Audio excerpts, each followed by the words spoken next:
ang mga kwento ng pag-ibig, kwento ng buhay at kwento ng pag-asa dito sa Barangay Love Stories. Love Stories.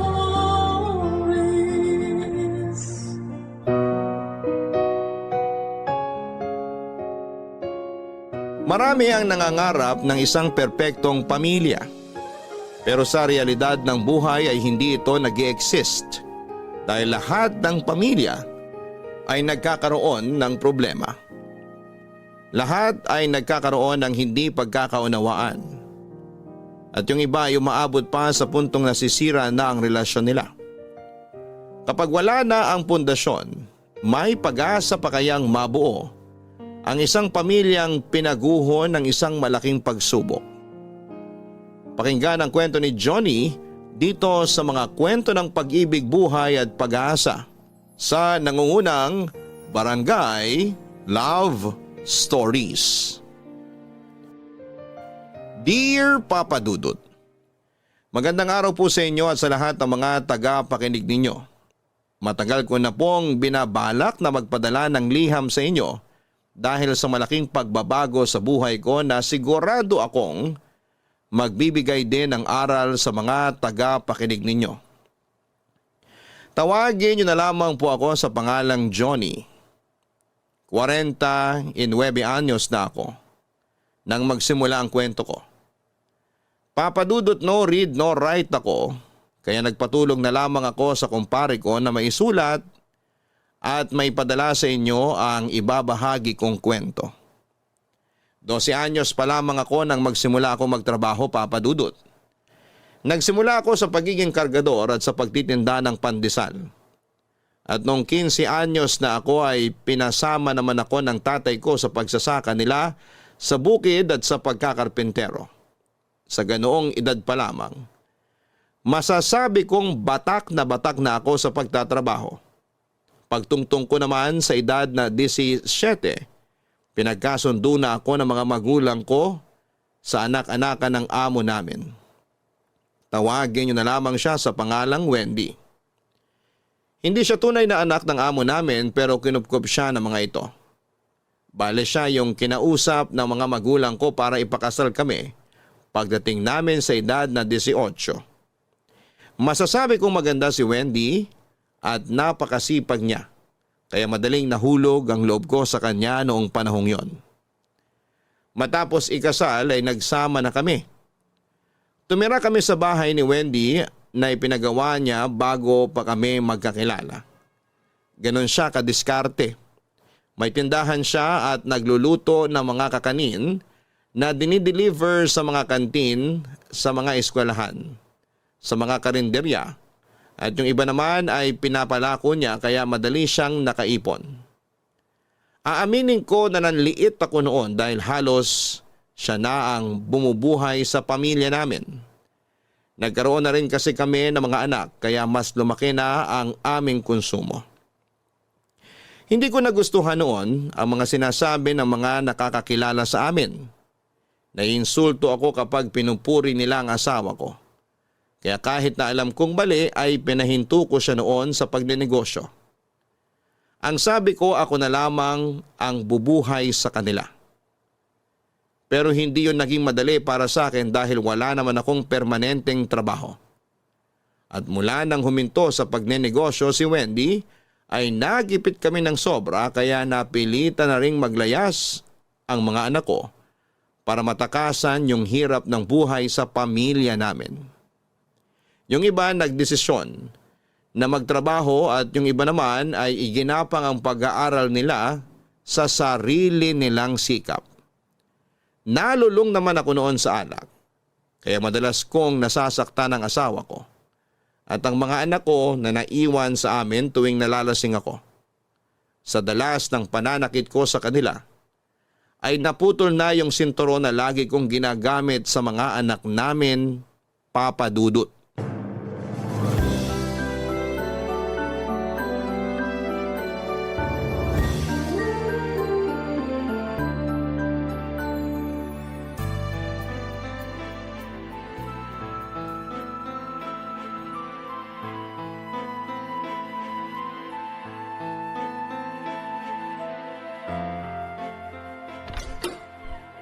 Wendy!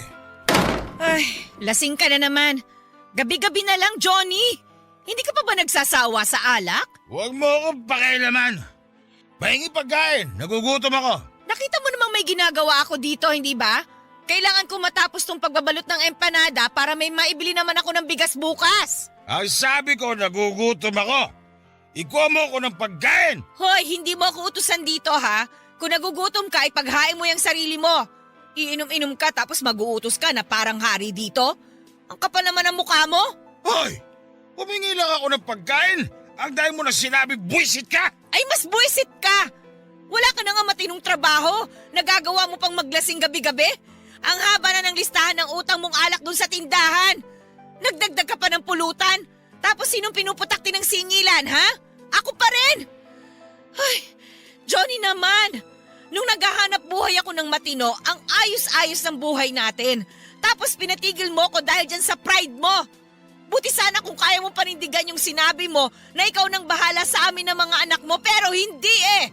Idinamay mo lang kami sa miserable mong buhay! Tumahimik ka! Napakayabang mo porket mas malaki yung kinikita mo sa akin noon! Kahit kailan hindi kita niyabangan, ikaw lang yung nag-iisip niyan! Huwag mo nang bilogin ang ulo ko! Alam ko naman na gustong-gusto mo kapag pinupuri ka ng ibang tao. Habang ako, nagmumukhang inutil sa paningin nila dahil wala akong permanenteng trabaho. Naisip mo man lang ba na nanliliit ako sa ginagawa mo? Kung gano'n naman pala yung nararamdaman mo, eh di sana sinabi mo na lang sa akin kasi kaya naman kitang tulungan eh. Kahit nga magnegosyo na lang tayo. Hindi mo na kailangan magbabad sa sikat ng araw para kumita ng pera.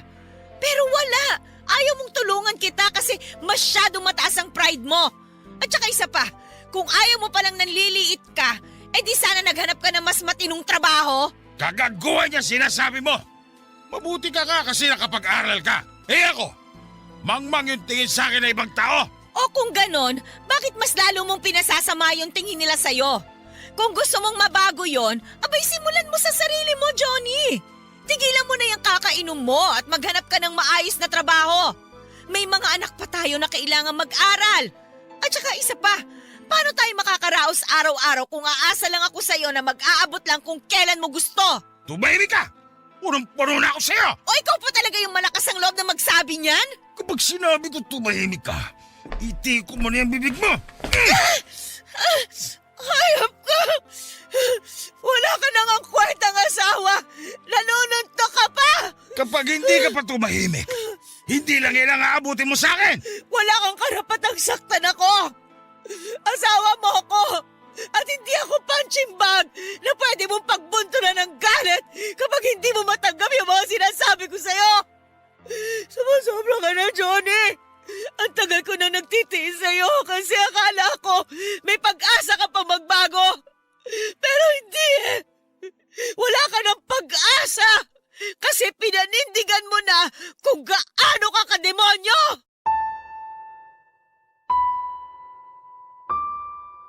Papadudot madalas na ganon ang nangyayari tuwing nalalasing ako. Nung gabing yon ay nasuntok ko sa mukha si Wendy at nagkaroon siya ng pasa. Pinalampas niya yon nung una. Pero sa ikalawang beses na sinaktan ko siya ay mas malala pang nangyari. Buntis siya noon sa bunso naming anak nang bugbugin ko siya at hinabol pa ng itak. Sumama sa kanya ang mga anak namin pero naiwan yung bunso namin noon dahil nahila ko ito noong sinusubukang tumalon sa bintana. Ipinablatter ako ng asawa ko at pinalayo ako sa kanila. Wala naman akong magawa noon kaya pumunta na lamang muna ako sa mga kapatid ko sa Rizal. Na halos isuka na rin ako dahil sa pagiging mapanakit ko. Nakituloy ako sa kanila at naghanap ng trabaho. Natanggap naman ako sa paggawaan ng ube halaya na pagmamay-ari ng pinsan ko. Dahil malayo ako sa pamilya ko noon, ay nakikibalita na lamang ako sa nangyayari sa kanila. Nagpapadala din ako ng pera kahit na noong una ay ayaw itong tanggapin ni Wendy. At wala pang ang isang taon ay nagpasya na akong bumalik sa amin para makipag-ayos sa asawa ko. At bumawi naman sa mga anak namin. Isa pa ay nasabik din akong makita yung bunso naming anak dahil wala ako roon nang mga anak si Wendy. Nang umalis ako, yung isang anak pa lang namin ang aming bunso. Papadudot, tinanggap ako ni Wendy, pinatawad niya ako at pinatunayan ko naman sa kanya na nagbago na talaga ako. Pero sa katagalan, noong nawala naman ako ng trabaho ay bumalik ako sa pagbibisyo.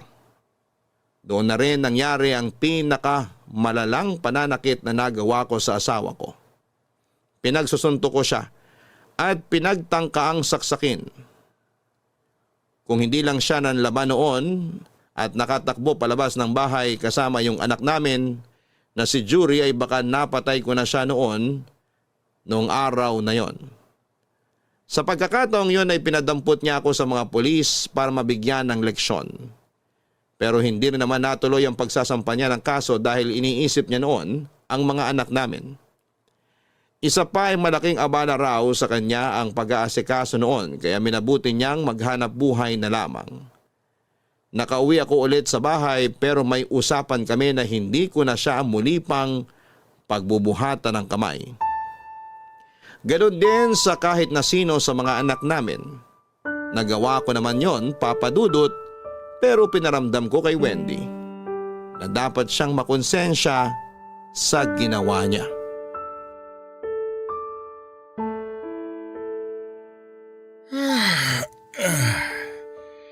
Ang sarap talaga magpahinga. Ay, mabuti ka pa. Hindi ka man lang pinapawisan dyan sa higaan mo. Naka-electric fan ka.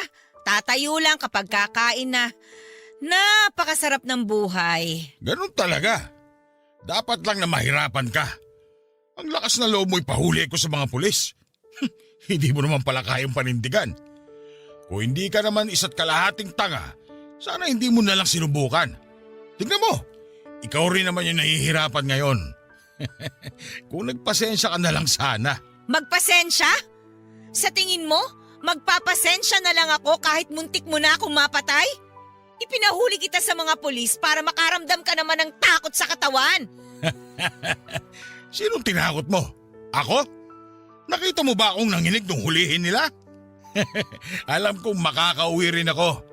Hindi mo ko kaya. Alam ko na mahina ka. O sige, mahina na kung mahina.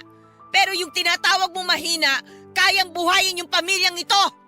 Eh ikaw, anong kaya mong gawin? Magpalaki lang ng... Kung hindi ka sana naglakas loob na kalabanin ako, Wendy, may katuwang ka sana ngayon. Bilisan mo na dyan sa ginagawa mo. Ipaganda mo ako na makakain. Hanggang dyan ka na lang ba talaga, Johnny? Wala ka na bang ibang kayang gawin kundi manakit at manakot ng mas mahina sa'yo? Ako lang naman palang kaya mo eh. Nagsisimula ka na naman buwisit ka. Hindi tayo matatapos hanggat hindi ka nagbabago.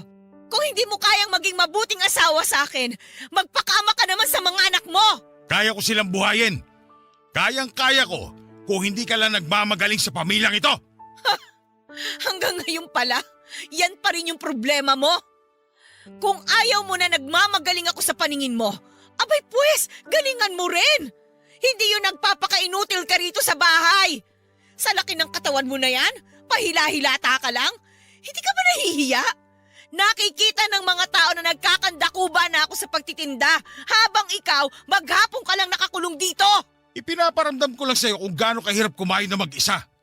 Kailangan mo ko, hindi ba? Pwes, kung nahihirapan ka na, magmakaawa ka na tulungan kita. Ibang klase ka rin talaga, no? Anong gusto mo? Lumuhod ako sa harapan mo para magmakaawa na magtrabaho ka na ulit? Malala ka na, Johnny! At mas malala pa dyan yung mararanasan mo sa mga susunod na araw.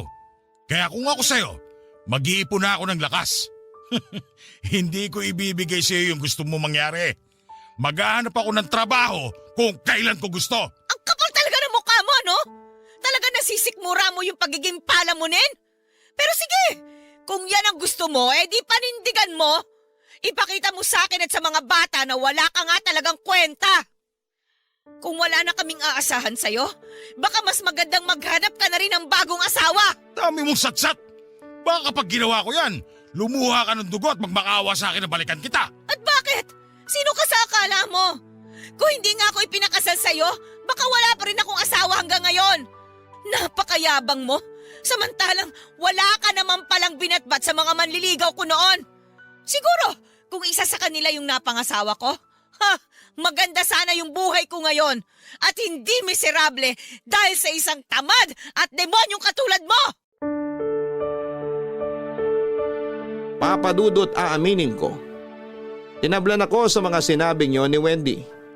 Kaya imbes na makaramdam ng awa sa sitwasyon niya at magbago ang isip ko ay mas nadagdagan pa ang galit ko sa kanya. Inabot ng halos isang buwan na si Wendy lang ang mag-isang kumakayod para sa amin.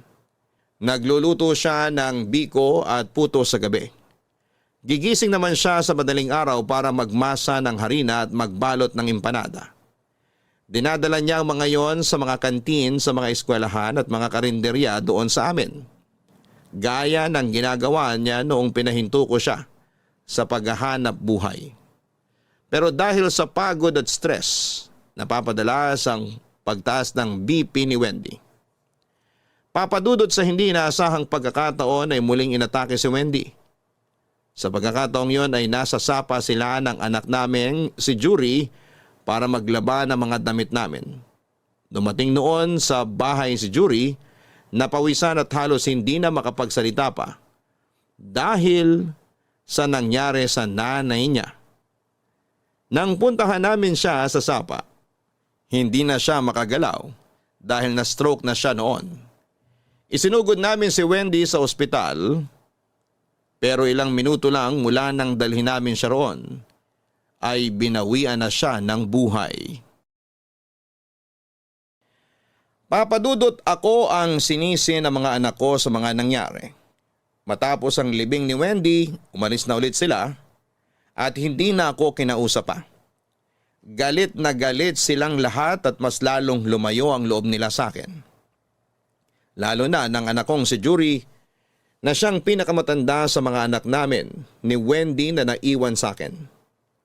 4 na lang sila noon dahil yung 4 ko pang anak na mas matatanda na sa kanila ay may mga trabaho na at ayaw nang bumalik pa sa bahay.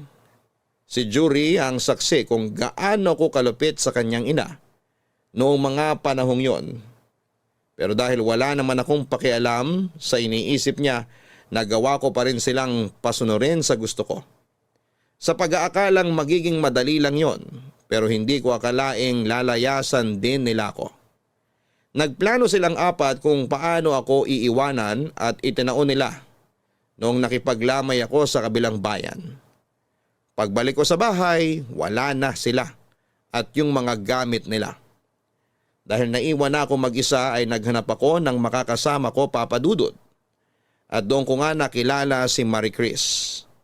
26 anyos pa lamang siya nang makilala ko. Biyuda siya noon at may 2 anak na. Nagsama kaming 2 at sa loob ng 10 taon ay nagkaroon kami ng 3 anak.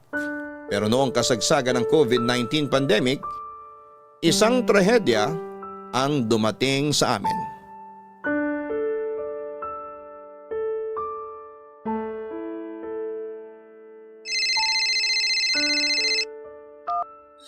Marie Chris, ano?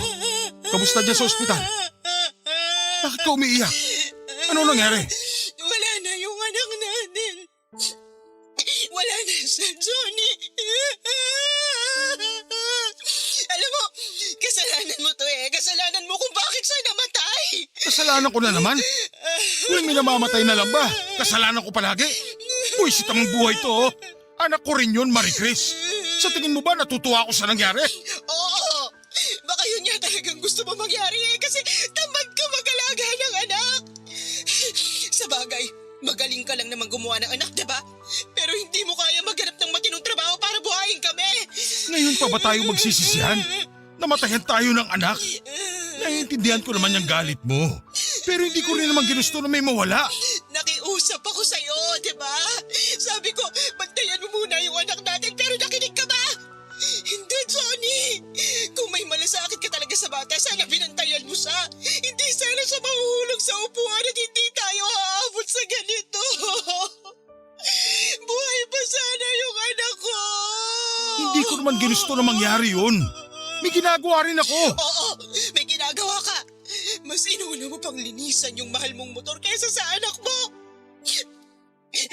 Yan kasing hirap sa'yo eh. Mas mahalaga pa yung mga gamit mo kaysa sa mga bata. Kapag nakakasira sila ng gamit, kulang na lang patayin mo sila sa pamamalo. Tapos ngayon, aakto ka na parang apektado ka sa pagkawala ng anak natin. Mahal ko yung bata. Ano ba tingin mo sa akin?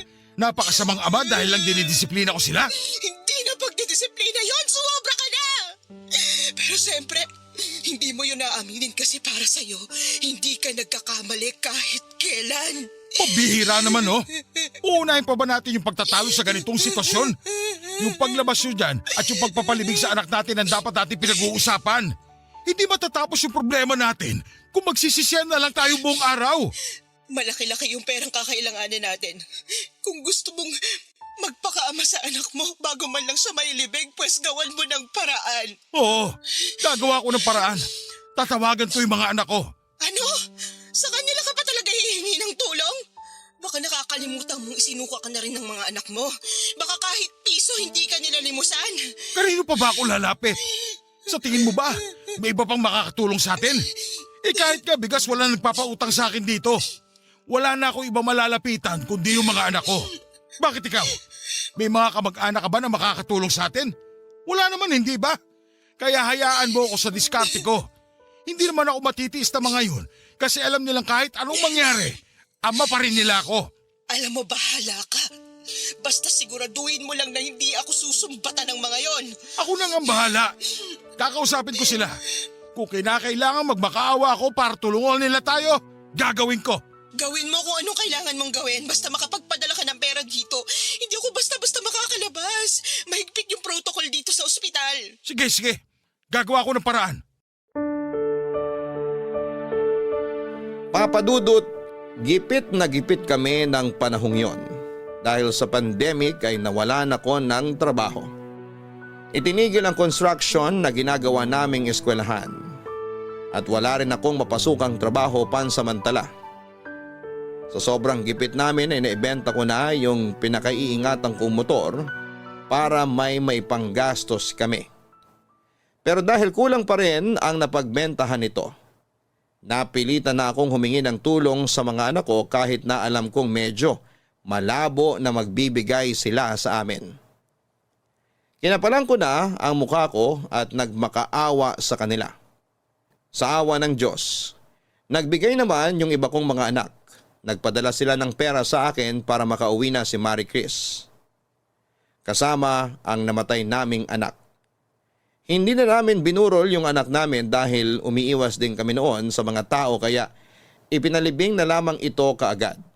At matapos ang araw na yon, para kong nagising sa lahat ng mga masasamang nagawa ko. Pakiramdam ko, Papa Dudod, ay kinakarma na ako. Ang nakakalungkot lang doon ay parang yung anak ko pa ang sumalo sa karmang yon para sa akin. Bukod pa roon ay araw-araw akong sinisisi ni Marie Chris. Palagi niyang inuulit sa akin yung naging kapabayaan ko. Kaya naman bumalik ako noon sa pagiging lasenggo.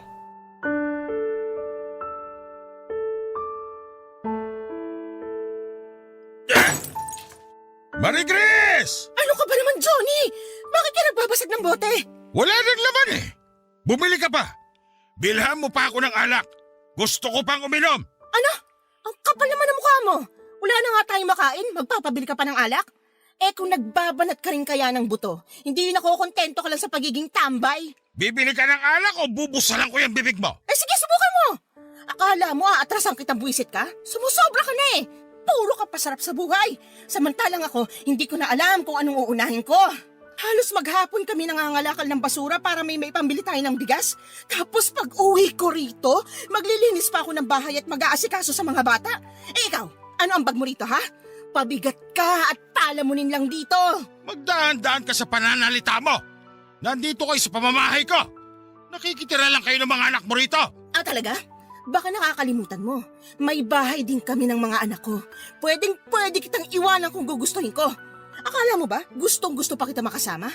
Mula nang magsama tayo, naging miserable na yung buhay ko. Hindi ko to nararanasan sa asawa ko noon. Pero tingnan mo ko ngayon, hindi na ako nakakapag-ayos ng sarili ko.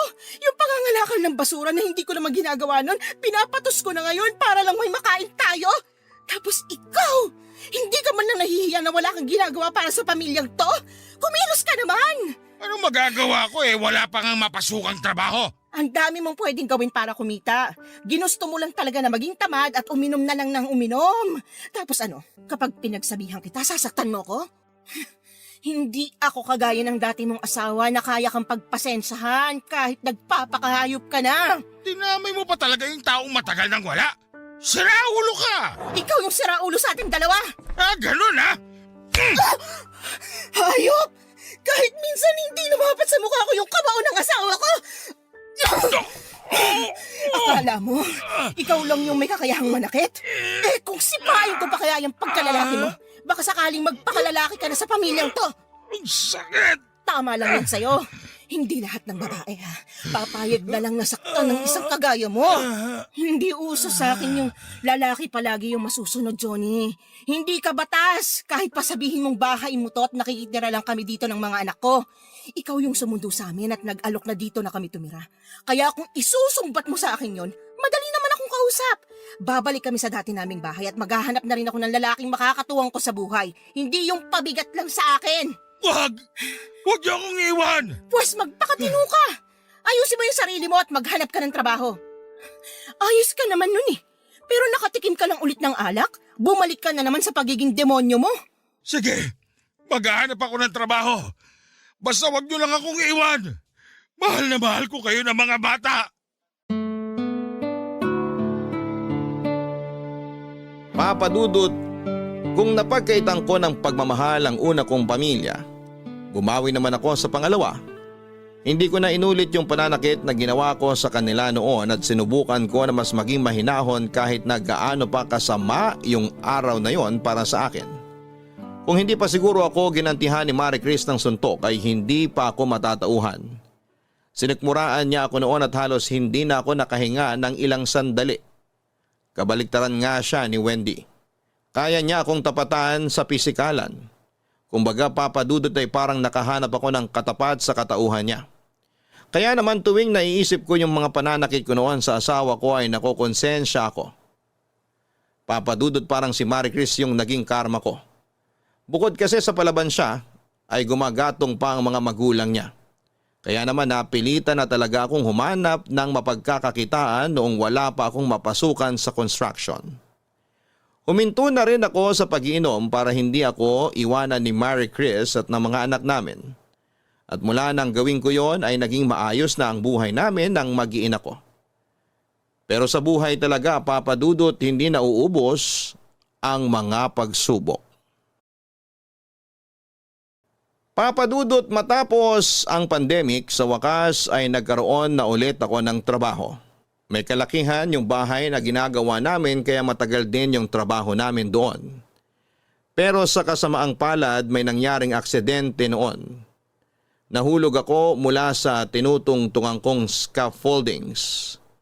Nahilo yung labor ko noon at hindi niya sinasadyang maitulak ako. Dahil may kataasan din yon at may hollow blocks pa, ang binagsakan ko ay naapektuhan ng spinal cord ko noon. Papa Dudut, dahil walang-wala kami ng mga panahong yon, sinubukan ko munang humingi ng tulong sa mga kapatid ko pero gaya ng inaasahan ko ay pinagpasapasahan lamang nila ako at wala rin akong napala.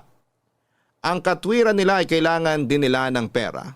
Naisip ko rin naman na malabo silang magbigay sa akin pero nagbabaka sakali lamang ako. Dala ng kagipitan. Nung wala na akong mapagpilian, kahit nahiyang-hiya na ay tumawag na ako sa mga anak ko. Minsan na nila akong tinulungan kaya muli akong nagbakasakali, Papa Dudut.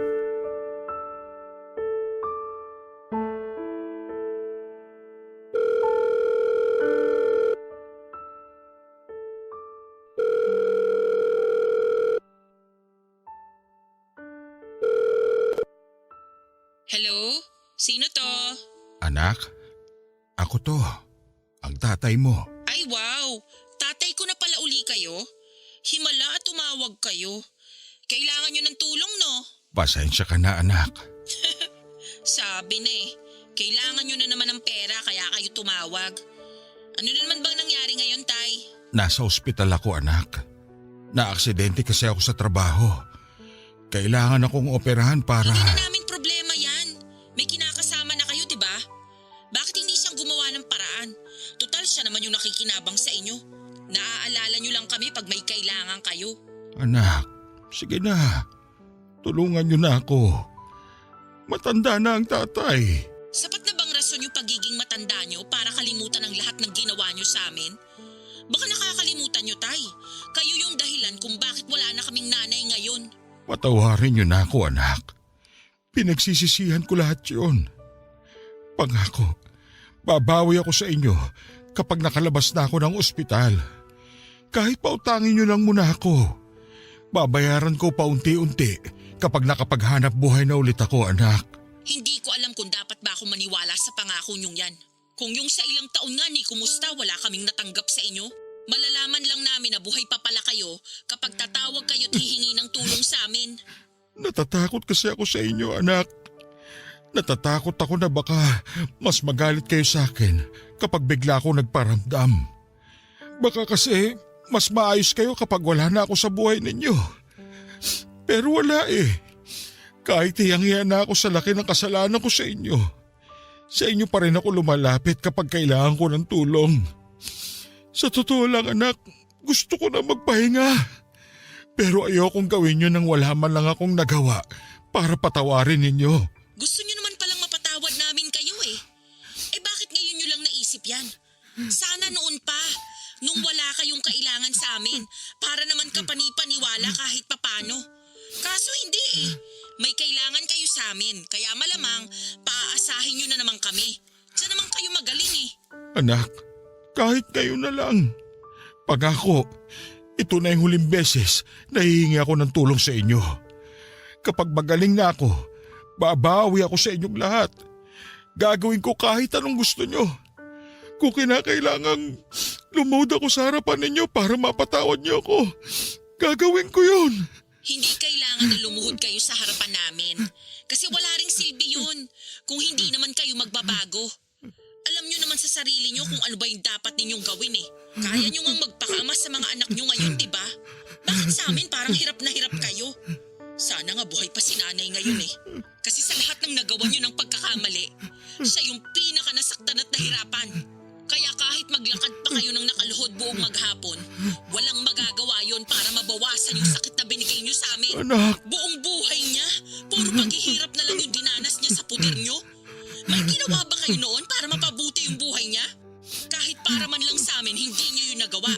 Akala nyo ba gustong gusto namin yung pakiramdam na may dinadala kaming galit para sa inyo? Ang sakit-sakit at ang bigat-bigat nun, Tay. Kasi kahit gusto naming makaranas ng totoong saya, hindi namin magawa. Kasi may parte pa sa buhay namin yung mabigat at humihila sa amin pababa. At lahat ng yun dahil sa inyo. Kasalanan nyo yun, Tay.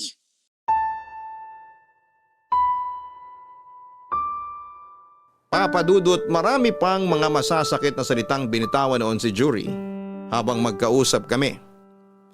Alam ko na kahit na hindi magsalita ang mga kapatid niya ay pare-pareho lamang sila ng nararamdaman. At isa lang ang gusto nilang mangyari. Ang patunayan ko na nagsisisi na ako sa mga pagkakamaling nagawa ko noon na nakasakit sa kanila. Pero sa kabila ng galit nila ay nagbigay pa rin sila ng tulong. Hindi ko inaasahan yon dahil yon na ang ikalawang beses na humingi ako ng tulong sa mga anak ko. Malaki naman ang naibigay nila kaya kaunti na lamang ang kinailangan namin para matuloy ang operasyon. Inilakad din namin yon ni Marie Chris sa munisipyo at sa Kapitolyo. Kaya malaking ginhawa sa amin noong makalabas na ako ng ospital. May natira pa sa ibinigay ng mga anak ko kaya hinati na lang namin yon.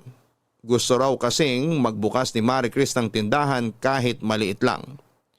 Sinuportahan ko naman siya sa plano niya dahil mas mahirap kung sasama pa siya sa pangangalakal habang kasama ang maliit pa naming anak.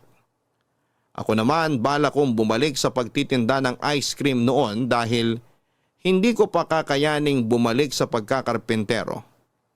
Papadudot maliit lang ang kinikita ko sa pagtitinda ng ice cream. Lalo na't marami akong kakompetensya. Pero yun lang ang alam kong paraan noon para masuportahan ang pamilya ko. Umiwas ako sa bisyo at itinuon na lamang ang atensyon sa paghahanap buhay. Ginawa ko yon para patunayan kay Marie Chris at sa mga anak ko na hindi na sayang ang pagsasakripisyo nila para maoperahan ako.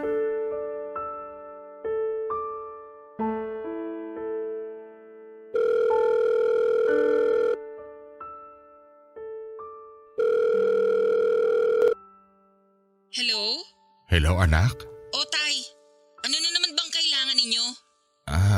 Wala naman anak. Gusto ko lang sabihin na maayos na ako ngayon. Kaya nagpapasalamat ako sa inyo ng mga kapatid mo. Pakisabi na lang sa kanila ha anak.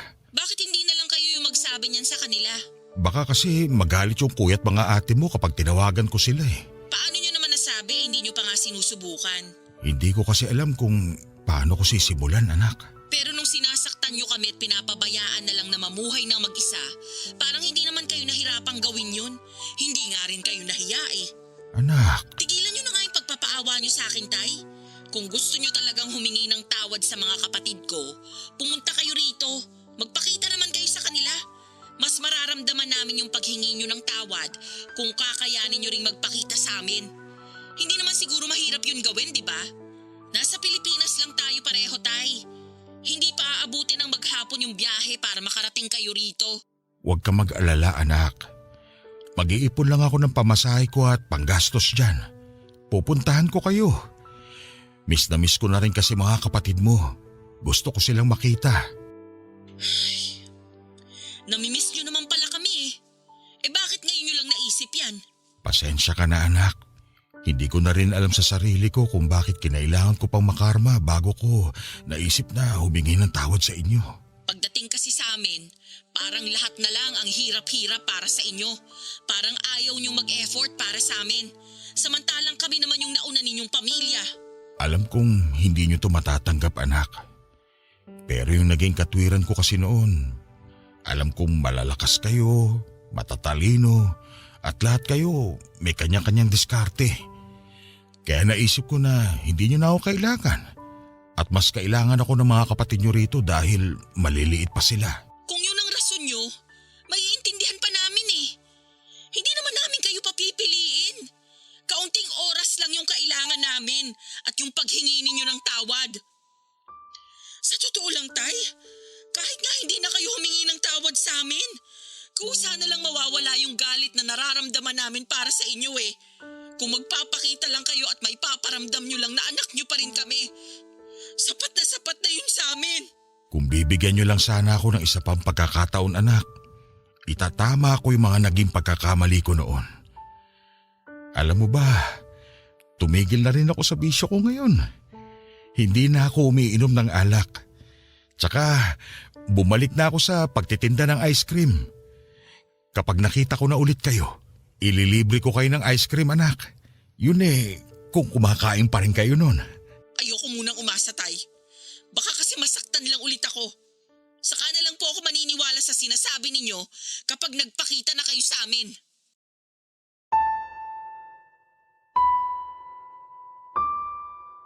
Papa Dudut, dahil wala pa akong pera, hindi ko pa talaga magawang bumisita sa mga anak ko. May parte rin sa akin na umaasa noon na baka sila yung bumisita sa akin pero hindi yon nangyari. Naintindihan ko rin naman kung bakit. Isa lang naman kasi ang gusto ng mga anak ko. At yon ay yung ako mismo ang pumunta sa kanila. Wala akong karapatan na magreklamo dahil napakabuti pa rin ng mga anak ko. Kaya malaki pa rin ang pasasalamat ko sa yumao kong asawa dahil sa kabila ng sitwasyon namin noon, ay napalaki niyang maayos ang mga anak namin. Papadudot, nagpatuloy ako noon sa pagtitinda ng ice cream gamit ang luma kong bisikleta.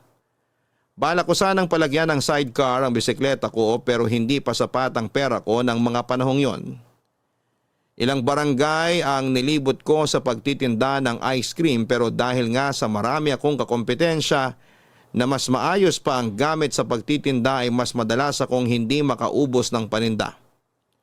Kaya para madagdagan ang kinikita ko ay naisipan ko na ring bumili ng mga kalakal.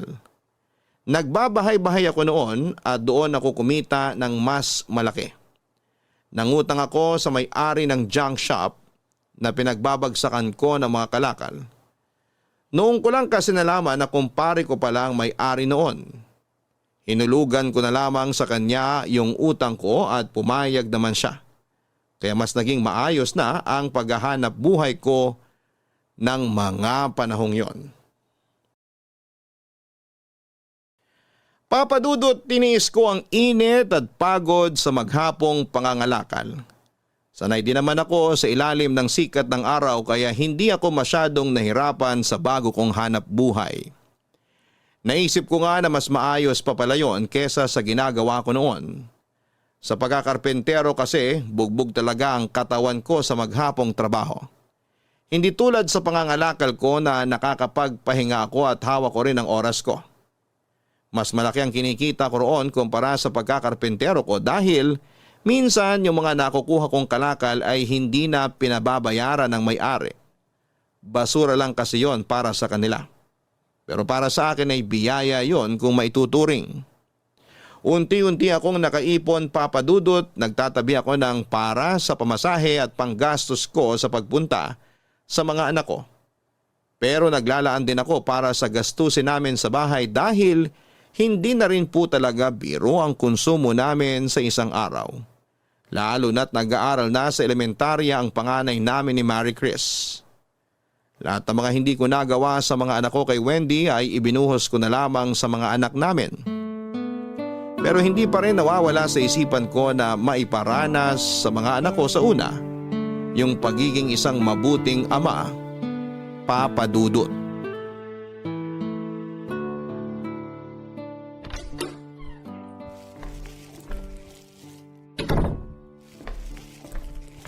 Oh, ginabi ka yata. Huwag mong sabihin bumalik ka na naman sa pag-iinom. Mukha ba ako nakainom? Eh bakit parang ang saya-saya mo? Malaki-laki kasi kinita ko ngayon. Jackpot! Kaya eto, bumili na ako ng lechon manok para hindi ka na magluto. Lapag ko na rito sa mesa ha. Ay naku, buti naisip mo yan. Ang dami ko kasing nilabahan kanina kaya hindi pa rin ako nakakapagluto. Pinakain ko na lang muna ng tinapay yung mga bata. Ay, magsasalang pa lang kasi ako ng sinaing eh. Ako na magsasaing. Magpahinga ka na lang muna dyan. Ha? Pero di ba pagod ka rin sa pangangalakal? Sus! Nakapagpahinga naman ako. Kaya sige na, magpahinga ka na lang muna. Madali lang naman magsaing. Nalagyan ko na ng bigas yung kaldero. Hugasan mo na lang bago mo isalang. Oo, ako nang bahala. Teka, paano ka nga pala naka-jackpot kanina? May nakuha kasi ako mga tanso kanina. May kaya yung may-ari kaya hindi na pinabayaran sa akin. Hindi lang yun. Ibinigay na rin niya yung luma niyang washing machine. May konting sira lang naman pero ayaw na nilang gamitin. Talaga? Eh, nasa na yung washing machine? Binenta mo rin ba sa jack shop? Sayang naman yun. Matagal ko nang gusto magkaroon tayo nun para hindi na ako gaano nahihirapan sa paglalabay. At sa tingin mo ba, hindi ko yan naisip? Inuwi mo? Oo, sayang eh. Magkano lang yung babayaran sa akin ng kumpare ko kaya naisip kong iuwi na lang. Idiniretso ko na doon sa likod ng bahay natin kanina. Papatignan ko na lang sa kakilala ko bukas kung anong sira para magamit mo na. Ay, salamat! Mapapadali na rin yung paglalaba ko. Kaya nga natutuwa rin ako. Sana noon pa pala ako nagsimulang mangalakal. Akala ko kasi mahina yung kitaan doon. Kahit naman hindi araw-araw swerte sa kalakal, malaki-laki pa rin ang kikitain ko sakali. Mas kakaunti yung mga kakumpetensya mo kaysa sa pagtitinda ng ice cream. Mapapagod ka nga lang sa kakatipa sa bisikleta mo. Ay, ako, sayang yung motor mo nun. Kung di lang sana nabenta. Sus, hayaan mo na yung motor na yun. Mahalaga, nakatulong din yun para makaraos tayo kahit papano. Tama ka naman dyan. Ay, nakakaantok. Parang gusto ko munang umidlip pa. Mabuti pa nga na umidlip ka muna. Ako na lang muna yung magbabantay sa mga bata. Ha? Eh, paano ka? Hindi ka pa nga nakakapagpahinga. Magkape ka kaya muna. Tsaka may tinapay pa dyan. Tinirang ka namin. Ayos pa naman ako. Hindi pa ako nagugutom. Tsaka makakapagpahinga rin naman ako mamaya pagkatapos natin maghapunan. Kaya mabuti pa, umidlip ka na kung hindi mo na kayang pigilan yung antok mo. Gigisingin na lang kita mamaya kapag luto na yung sinaing. O sige. Yung mga bata ha, bantayan mong mabuti. Baka kung ano na naman gawin nila, si Bunso pa naman, sobrang likot na, kaya nakakapagod din bantayan. Kung ano-anong inaabot na gamit tapos isusubo pa. Akala ko ba iidlip ka na? Baka mamaya magbago na yung isip mo niyan. Ito na nga, iidlip na. Papadudot bukod sa huminto na ako sa pag-inom ng alak, na impluwensyahan din ako ng kumpare ko na may-ari mismo ng junk shop na pinagbabagsakan ko ng mga kalakal. Minsan niya akong inaya sa pagsimba at sumama naman ako sa kanya. Nung una'y ginawa ko lang yon para makisama. Matagal-tagal din akong hindi nakapasok ng simbahan. Yung una at huling beses na pumasok ako roon ay binyag pa ng bunso namin ni Marie Chris. Kung hindi pa dahil sa mga ganong okasyon ay hindi talaga ako papasok ng simbahan. Hindi rin ako nagdarasal kaya nagulat yung kumpare ko nang malaman niya yon. Akala niya ay non-believer ako. Kaya naisipan niya akong ayain sa pagsimba para mabago ang pananaw ko sa buhay. At doon ko naman napagtanto na masarap pala sa pakiramdam na magbalik loob sa Diyos. Naging magaan ang kalooban ko at parang nabuhayan ako bigla sa kabila ng mga pinagdaraanan ko. At yung pinaka hindi ko makakalimutang araw ay yung linggo na sumimba ko at sa pag-uwi ko ay hindi ko alam na may sorpresa palang naghihintay sa akin, Papa Dudut. Ano tay? Nagustuhan niyo po ba yung sorpresa namin sa'yo? Oo anak, akala ko matagal pa yung hihintayin ko para makita kayo. Hindi lang kasi pamasahe yung pinag-iipunan ko kaya ang tagal bago pa mabuo yung halagang kailangan ko para mapuntahan kayo. Gusto ko sana kayo dala ng masasarap na pagkain tapos simpleng regalo man lang. Hindi ko kasi nagagawa yun noon, lalo na tuwing birthday ninyo. Huwag niyo na pong isipin yun, tay. Lately, na-realize ko, mahirap din pala yung may dinadalang bigat sa dibdib. Yung kahit anong gawin ko, kahit ano pang ma-achieve ko, hindi ko pa rin mararamdaman yung totoong saya. Kasi alam ko na may party pa rin sa akin yung hindi ko pa hinaharap. At yun yung galit ko sa inyo. Ibig bang sabihin, napatawad mo na ako anak? Oo naman po, tay. Hindi naman po imposible yun eh. Tsaka kung nakikita ko naman na nagbabago na kayo at nagsisisi na talaga sa mga nagawa nyo sa amin noon, sino ba naman ako para ipagdamot yung kapatawaran sa inyo? Salamat anak. Mahal na mahal ko kayo ng mga kapatid mo. Hindi ko lang alam kung paano ko ipapakita yun kasi alam kong hindi niyo na ako gustong makita o makasama. Kaya tiniis ko na lang din na hindi ako nagpaparamdam at magpanggap na wala akong pakialam. Makakasira lang ako sa inyo. Lalo na ngayon na magaganda na yung buhay ninyong magkakapatid. Kahit kailan naman hindi namin kayo ikinahiya. Nagalit kami, oo. Pero hindi naman kami umabot sa puntong buburahin ka na talaga namin sa buhay namin ngayon. Tsaka yung sinasabi niyong makakasira kayo sa amin? Kontra ako dun, tay. Kasi paano naman makakasira sa amin ang isang mabuting ama na gagawin lahat para sa pamilya niya? Sa dalawang pamilya pala. Ikaw talaga. Sana noon ko pa to ginawa. Huli ko na kasi napagtanto na masarap pala sa pakiramdam na wala akong sinasaktan at alam kong mahal na mahal ako ng mga anak ko.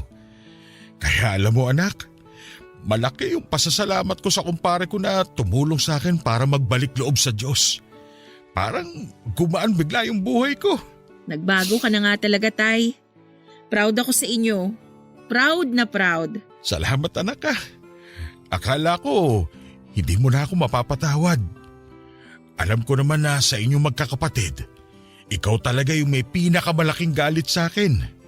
Nasaksihan mo lahat ng kademonyuhan ko noon. Totoo naman yung parting ako yung pinakagalit sa inyo noon. Pero ang mahalaga, ako na yung pinaka-proud sa inyo ngayon.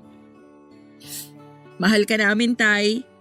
Kaya nga kahit galit pa ako sa iyo noon, hindi pa rin kita matiis eh. Hindi ko pa rin kaya na may masamang mangyari sa iyo at wala man lang akong magawa para tulungan ka. Kasi dito sa puso ko, tatay pa rin kita at walang araw na hindi ako umasa na magbabago ka pa.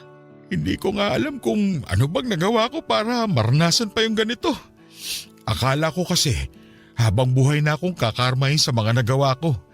Pero hindi pa pala huli ang lahat. Kasi nandito ka. Kayo ng mga kapatid mo. Doon pa lang, panalo na ako sa buhay, anak. Ay nga pala tay, bago ko pala makalimutan, may ibibigay po ako sa inyo. Ano yun? Ito po keychain na putol na sinturon. May naaalala ka ba dyan tay? Pinagawa ko talaga yan. Oo, ganito yung pinampapalo ko sa inyo. At sa'yo pa naputol. Sa tigas pa naman ang buto mo eh.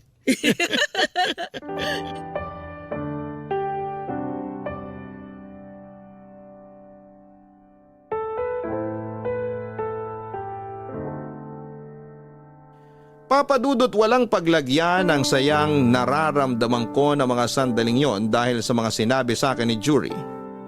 Bukod pa roon ay sinabi rin ng iba ko pang mga anak na napatawad na nila ako. Mula nang maayos ko ang relasyon ko sa mga anak ko kay Wendy ay parang bigla na lamang gumaan ang loob ko. Nagkaroon ako ng dahilan para ganahang gumising araw-araw at kumayod para sa pamilya ko. Papadudot, bago umalis sa mga anak ko ay nagtulong-tulong sila para maipaayos yung bahay namin na iniwan pa ng kanilang ina. Para daw mas maging komportable kami. Nagbigay na rin sila ng dagdag puhunan para sa tindahan namin para makaluwag-luwag kami kahit papaano. Nag-iwan din sila ng maraming grocery sa bahay para sa budget namin bago sila umalis. Pero kahit nakaalis na sila, madalas na silang tumatawag sa akin para mangumusta. At ako naman. Nagpapaload talaga ako kapag nagsasabi yung mga anak ko na tatawag sila sa akin. Tinuruan kasi nila ako na gumamit ng Messenger para makapag-video call lang kami. Sa lahat ng mga nangyari, hindi na siguro matatapos yung pasasalamat ko sa Panginoon. Kasi kahit naging makasalanan ako ay binigyan niya ako ng isa pang pagkakataon para baguhin at ayusin ang buhay ko. Kaya bilang ganti ay lumayo na ako sa kahit na anong bisyo at kung ano-anong tukso na makakasira sa panibagong buhay na ibinigay niya sa akin. Hanggang dito na lamang po ang aking kwento at sana'y kahit papaano ay nakapagbigay ito ng aral sa mga nakikinig sa programa ninyo. Maraming salamat po Papa Dudut at sa lahat ng mga nasa likod ng napakagandang programa ng Barangay LS. God bless sa inyong lahat. Ang inyong forever kapuso at kabarangay, Johnny. Ang mabibigat na pagsubok sa buhay ay hindi ibinibigay sa atin para pahirapan tayo at maging miserable na lamang. Paraan lamang ito para mamula tayo sa realidad ng mundo at mapagtanto na hindi palaging saya lang ang meron sa buhay natin. Makakaranas tayo ng lungkot, matinding galit at matinding paghihirap. Pero kapag nalampasan natin ang lahat ng yon, saka lang natin makikita ang tunay na dahilan kung bakit kinailangan natin itong pagdaanan. At yan din ang napagtanto ng ating sender ngayong araw na si Johnny. Nagkasala siya nang paulit-ulit at nang magkaroon siya ng pagkakataon para ayusin ang buhay niya. Hindi niya ito sinayang pa. Pinatunayan niya na deserving siya sa panibagong chance na yon. At yung pagkakataon na meron si Johnny ay parehong pagkakataon din na ibinigay sa atin ng nasa itaas para ayusin ang buhay natin. Para subukan nating mabuhay ng walang puot o galit sa dibdib at matutong magpatawad kahit gaano pa ito kahirap. Hanggang sa muli, ako po si Papa Dudut sa mga kwento ng pag-ibig, buhay at pag-asa sa Barangay Love Stories number 1. Barangay Love Stories. Barangay Love Stories. Ang tindi ng Barangay Love Stories na to Hindi mo akalaing talaga, literal na plot twist ang ending. Ikaw, anong akala mong ending sana? I-share mo na yan sa aming comment section. Ang mga kwento ng pag-ibig, kwento ng buhay at kwento ng pag-asa dito sa Barangay Love Stories. Love Stories. Kung kayo ay bubuo ng pamilya, dapat ay magkasama kayo ng iyong kapareha sa hirap at sarap. Hindi yung sa hirap mo lang siya gustong makasama at sa sarap ay maghahanap ka na ng iba. Ikaw kabarangay, gaano ka ba kaloyal sa iyong kinakasama? Dear Papa Dudut, may mga tao na todo-todo magmahal. Yung bang binansaga na silang martir dahil hindi nila magawang bitawan at iwanan yung taong iniibig nila. Pero sila rin yung mga tao na matiisin at mapagpasensya. Yun bang kahit paulit-ulit nang sinaktan ay nahahanap pa rin sa kanilang puso ang magpatawad. Hanggang ngayon ay naniniwala pa rin ako na kahit kailan ay hindi kahinaan ang magmahal. Bago po ang lahat ay tawagin niyo na lamang po ako sa pangalang Lala, 33 years old, taga Sariaya, Quezon. Pero dati ako nagtatrabaho at tumira sa Pasig. Programa ninyo, Papa Dudut, ang tumulong sa akin upang magkaroon ng libangan o mga panahong huminto na ako sa pagtatrabaho dahil nagkaanak na kami ni Roy. Nagkakilala kami taong 2019 noong nag-factory worker ako sa pinagtatrabahuhan niya, kung saan delivery truck driver naman siya. Tulad ng ibang love story ay mabilis kaming nagkapalagayan ng loob. At dahil pareho naman kaming single ay naging madali sa aming mapalapit sa isa't isa. Noong nabuntis ako ay tinira niya ako sa bahay ng nanay sedes niya. Pangako sa akin ni Roy na pag-iipunan niya ang pambukod namin. Umasa ako sa sinabi niya pero nagtatlong taong gulang na lamang ang anak namin ay hindi pa rin kami nakaalis sa poder ng nanay niya, Papa Dudut.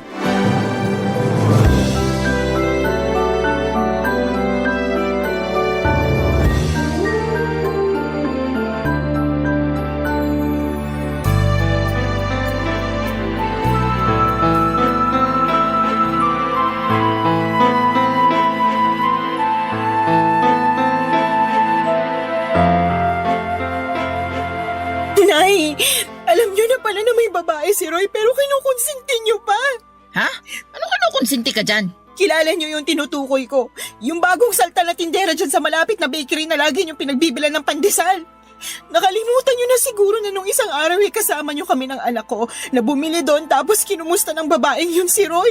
Kayo naman kung todo balita sa nangyayari sa kinakasama ko. Para yun lang. Paano mo naman naisip na babae nga yun ni Roy? Paano ko naisip? Siyempre, narinig ko kayo na nirereto siya doon. Ha? Bakit ka ba nakikinig sa usapan na may usapan? Huwag niyo na pong ibahin ang usapan. Hey! Oo, sige na. Babae nga ng anak ko yung tindera dun sa bakery. Sinasabi ko na nga ba? Pwede ba? Huwag kang matungal dyan na para kang baka. May ano pag-isipin ng mga kapitbahay natin? Isipin na nila kung anong gusto nilang isipin. Wala akong pakialam. Naku, kahit kailan talaga wala kang hiyain, no? Bakit? Kayo ba meron nun? Ano sinabi mo? Bastos ka! Kayo po yung mas bastos. Pag hindi talaga ako nakapagpigil, masasabunutan kita, Lala. Alam mo yung ugali mong ganyan? Yan yung dahilan kung bakit ayaw sa'yo ng anak ko. Kaya di na ako magtataka kung pinagpalit ka niya sa iba. Hindi naman ako magkakaganito kung hindi dahil sa anak niyo. Yan, yung pagiging maingay mo at palingkera yung madalas reklamo ni Roy sa akin. Yan po bang sumbong sa inyo ni Roy? Oo, lagi na lang malungkot yung anak kong yon. Mukhang depressed lagi kasi inaaway mo raw. Hindi totoo yan. Nag-iimbento lang siya. Ay, ginawa mo pa talagang sinungaling ang anak ko. Sinungaling naman po talaga yung anak niyo. Kanino pa ba siya magmamana? Eh di sa inyo rin na nanay niya. Aba, sumusobra ka na talaga ha? Halika rito para masabunutan kita. Aray ko, Nay! Nasasaktan po Dapat ako! lang yan sa'yo. Di ba naman masyadong matalin ang dila mo? Ay! Sumusobra ka na talagang babae ka! Kayo po yung sumusobra! Kayo ni Roy! Dapat talaga iwanan ka na ng anak ko eh. Kung tutuusin, wala naman siyang mapapala sa'yo. Paano walang mapapala? Dahil ba wala akong trabaho? Kawawa naman ang Roy ko. Mag-isang kumakayod para sa inyo ng anak mo. Anak din po ni Roy yung anak ko. Apo niyo rin po, kaya ano po ba pinagsasasabi niyo dyan? Basta! Simula nang dumating kayo sa pamamahay na to, parang bumigat na ang pamumuhay namin. At kasalanan niyo yun. Kayo talaga ang malas sa buhay namin. Kaya huwag ka nang magulat kung isang araw, iwanan ka na ng anak ko. Papa Dudut, mag-isang anak na lalaki ng biyanang kong babae si Roy, kaya naman mahal na mahal niya ito. Bunso rin ito sa 3 magkakapatid. Ang 2 ate ng kinakasama ko ay may sarili ng pamilya at wala na sa poder ng nanay nila. Laging sinasabi ni Roy na nagdadalawang isip siyang umalis sa bahay nila dahil daw maiiwang mag-isa ang biyanang ko. Pero nahihirapan akong makisama sa ugali ng nanay niya na likas ang pagiging taklesa at pakialamera. Oo, may mga araw na magkasundo kami pero mas lamang pa rin yung hindi kami magkasundo.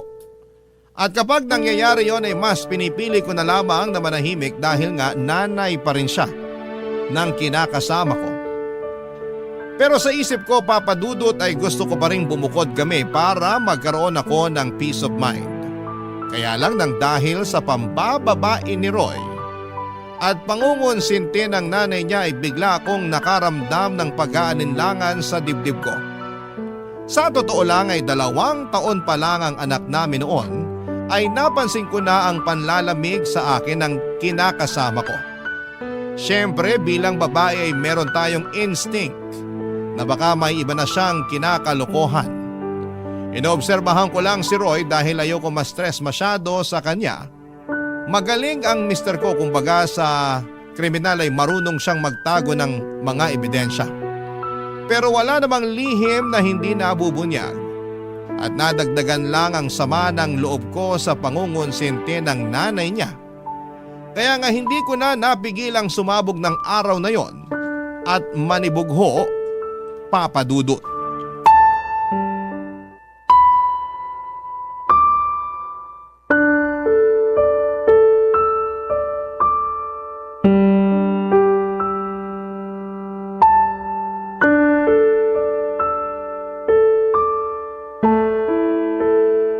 Oh, yan lang sinweldo namin. Ano to? Anong ano yan? E di sweldo namin. 500? Bakit ito lang? Magagawa ko kung yan lang. Baka nakakalimutan mo na marami akong loan. Malamang kinaltas na dyan. Hindi ako naniniwala sa'yo. Patingin ang payslip mo. Ayoko nga. Anong ayaw mo? Wala na. Tinapon ko na. Roy naman, napakaliit nito. Alam mo namang may sakit yung anak natin, diba? E akala ko ba magaling na siya? Hindi naman tumalab yung halamang gamot na pinainom ng nanay mo sa kanya. Hindi nawala yung lagnat niya. Natatakot na ako baka kung ano ng sakit ng anak natin. Masyado ka namang OA. Ayos lang yung anak natin. Paano magiging ayos? Pabalik-balik nga yung lagnat niya. Tsaka ako pa talaga yung OA, ha? Para ka namang hindi nag-aalala sa anak mo.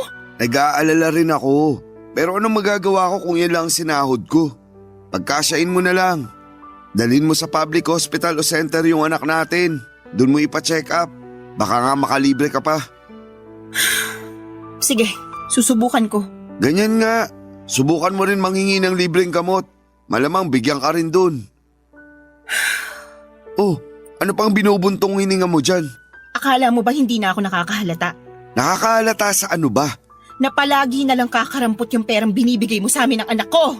Anak naman ng teteng. Di ka ba nakinig? Sabi ko, kaltasan ngayon. Kaya yan na lang natira. Ang sabihin mo, binigay mo yung pera mo dun sa babae mo. Ha? Ano bang pinagsasasabi mo dyan? Kunwari ka pa. Akala mo yata hindi ko alam na naglalandian kayo ng tindera dun sa bakery na laging pinagbibila ng nanay ng pandesal. Oh, paano naman tayo napunta dun? Huwag mo akong gawing tanga. Buwisit naman, Lala. Ano bang iniiyak-iyak mo? Nakuha mo ba akong tanungin alam mo naman sa sarili mo yung dahilan? Araw-araw na lang na ginawa ng Diyos na pinararamdam mo sa akin na hindi mo na ako mahal. Pero alam mo yung mas masakit? Pati yung anak mo na sarili mong dugot laman wala ka na rin pakialam. Pwede ba? Pagod ako ha. Galing na nga ako sa trabaho oh. Bad trip na nga ako na maliit sweldo ko tapos mas babad tripin mo pa ako. Galing daw sa trabaho, lukoy mo lelang mo. Aba, talaga naman. Akala mo talaga sa akin pinanganak kahapon ano? Tingnan mo nga, anong oras na? Alas 12 na ng madaling araw. Sinabi mo sa akin kanina na tuwing gantong araw wala kayong delivery sa malayo. Kaya wag na wag mong maidadahilan sa akin na dun ka ginabi. Sabihin mo inuna mo pang pumunta sa babae bago umuwi rito sa bahay. Ay, nakakasira ka talaga ng ulo na babae ka. Dami mong alam. Dami mong satsat. Bakit? Dahil ba 500 lang binigay ko sa'yo? Isa na rin yun sa mga dahilan. Ewan ko sa'yo. Buti pa matutulog na ako. Taga, hindi pa tayo tapos mag-usap, Roy. Ayaw na kitang kausap. Kainis ka. Ikaw pa talagang may ganang mainis? Malamang. Pagod na nga yung tao tapos sinermonan mo pa. Di ka na lang magpasalamat may inabot ako sa'yo. Meron pa naman tayong makakain hanggang sa susunod na sweldo ko. Masyado ka lang talagang mapaghanap.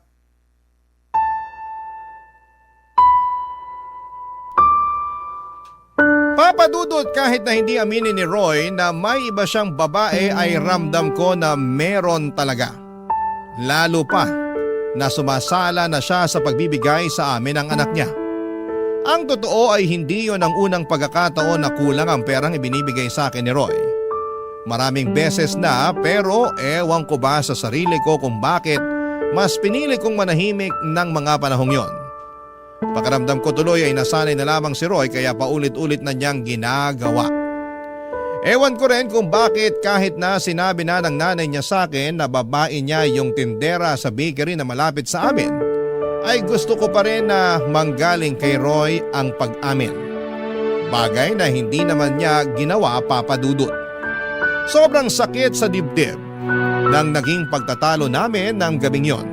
Hindi ko rin naman siya pinatulog kahit nagsabi na siyang pagod na siya. Dahil gusto ko siyang umamin sa akin na may babae nga siya. Kaya naman lumabas na lamang siya sa kwarto at narinig kong nagsumbong siya sa nanay niya, Papadudot. Pagkalipas ng ilang minuto ay kinatok ako sa kwarto ng biyenan ko at tinawag palabas. Noong nasa sala na kami ay doon niya ako sinermonan. Marami siyang sinabi na mga masasakit at hindi maganda sa akin, Papadudot. Halimbawa na noon ay masyado raw akong mapaghanap samantalang hindi naman ako ang nagtatrabaho. Sinabi rin niya na kung totoong may pinagkakagasosang ibang babae si Roy ay kasalanan ko naman daw dahil hindi na ako kaakit-akit sa paningin ng asawa ko. Ininsulto na naman niya ang katawan ko na masyado raw mataba kaya nagawa akong ipagpalit, Papadudot. Barangay Love Stories. Barangay Love Stories. Papadudot, akala ko ay kaya kong patawarin si Roy sa pambababae niya. Ang akala ko ay magagawa kong magpakamartir alang-alang sa binuo naming pamilya.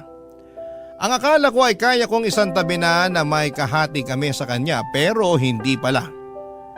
Nasusuka ako sa isiping may sinisiping siyang iba bukod sa akin at nagagalit ako dahil wala siyang pakialam sa amin ng anak niya. Paulit-ulit niya akong tinatarantado. Alam din ng mga dati naming katrabaho at malapit kong kaibigan sa factory ang pagiging malapit ni Roy sa mga babae. Since hindi na ako nagtatrabaho doon ay silang nagbabalita sa akin kapag may kinakalokohang babae ang kinakasama ko. Ilang beses na rin nila akong ni-real talk na hiwalayan ko na si Roy. Pero hindi ko pa kaya. Dahil nga sa ayokong masira ang pamilya namin. Bukod doon ay ayoko ring lumaking walang kinikilalang tatay ang aming anak, Papadudot.